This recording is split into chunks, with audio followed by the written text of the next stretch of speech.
മറ്റൊരു വാർത്തയിലേക്ക്. പാലക്കാട് കാഞ്ഞിരപ്പുഴയിൽ മധ്യവയസ്കനെ മരിച്ച നിലയിൽ കണ്ടെത്തി. പാങ്ങോട് ഉന്നതിയിലെ വെട്ടുവീരനാണ് മരിച്ചത്. മണ്ണാർക്കാട് പോലീസ് സ്ഥലത്തെത്തി നടപടികൾ ആരംഭിച്ചു. ഇക്ബാൽ അറക്കൽ നമുക്കൊപ്പം. ഇക്ബാൽ അറക്കൽ, മധ്യവയസ്കനെ മരിച്ച നിലയിൽ എപ്പോഴാണ് കണ്ടെത്തിയത്? എന്തൊക്കെയാണ് വിവരങ്ങൾ? സുജി, ഇന്ന് രാവിലോടുകൂടിയാണ് ഈ വെട്ടുവീരനെ വീടിനകത്ത് മരിച്ച നിലയിൽ കണ്ടെത്തുന്നത്. കാഞ്ഞിരപ്പുഴ പാങ്ങോട് ഉന്നതിയിലെ സ്വദേശിയാണ് വെട്ടുവീരൻ.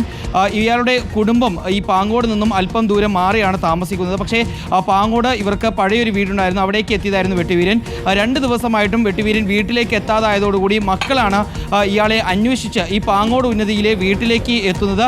അങ്ങനെ പരിശോധന നടത്തുന്നതിനിടയിലാണ് ഈ വെട്ടുവീരൻ്റെ മൃതദേഹം കണ്ടെത്തുന്നത്. ഈ മൃതദേഹത്തിന് 2 ദിവസത്തെ പഴക്കമുണ്ട് എന്നാണ് നിലവിൽ ബന്ധുക്കളും അതുപോലെ തന്നെ പോലീസും പറയുന്നത്. ഏതായാലും പോലീസിന്റെ നേതൃത്വത്തിൽ ഇപ്പോൾ സ്ഥലത്തെത്തി നടപടികൾ ആരംഭിക്കുകയാണ്. ഏതായാലും മൃതദേഹം മണ്ണാർക്കാട് താലൂക്ക് ആശുപത്രിയിലേക്ക് മാറ്റും. പോസ്റ്റ്മോർട്ടം നടപടികൾ നടത്തിയതിനു ശേഷം മാത്രമാണ് മൃതദേഹം ഇനി ബന്ധുക്കൾക്ക് വിട്ടു നൽകുക. ഇക്ബാൽ അറക്കലാണ് വിവരങ്ങളുമായി നമുക്കൊപ്പം ചേർന്നത്.